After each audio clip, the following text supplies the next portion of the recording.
అదేవిధంగా రాష్ట్ర ప్రజలందరికీ కూడా ఒక విజ్ఞప్తి. మరి ఇప్పటికే వాతావరణ శాఖ తెలిపినటువంటి వివరాల ప్రకారం భారీ నుంచి అతి భారీ వర్షాలు పడేటువంటి అవకాశం ఉన్న దృష్ట్యా మరి అందరూ కూడా అప్రమత్తంగా ఉండి వాగుల దగ్గర కానీ చెరువుల కాడికి కానీ మరి రాత్రిపూట బయటికి రాకుండా జాగ్రత్తగా ఉండాలి.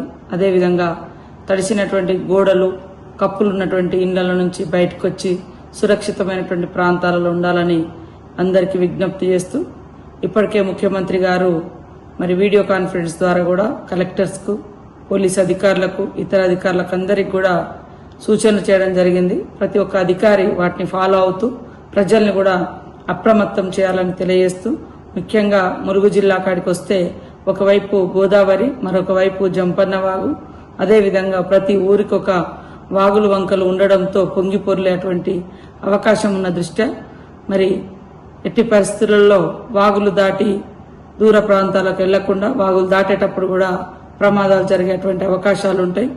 అదే కాకుండా చేపల వేటకు పోయేటువంటి మత్స్యశాఖ సోదరులకు కూడా విజ్ఞప్తి, దయచేసి బయటికి వెళ్లకుండా కుటుంబ సభ్యులతోటే ఉండాలని కోరుకుంటూ, అదేవిధంగా కలెక్టర్స్ మరి ముఖ్యంగా ములుగు కలెక్టర్ గారు, అధికారులు అందరూ కూడా అప్రమత్తంగా ఉండాలి. పోలీస్ అధికారులు కూడా ప్రజల్ని అప్రమత్తం చేయాలి.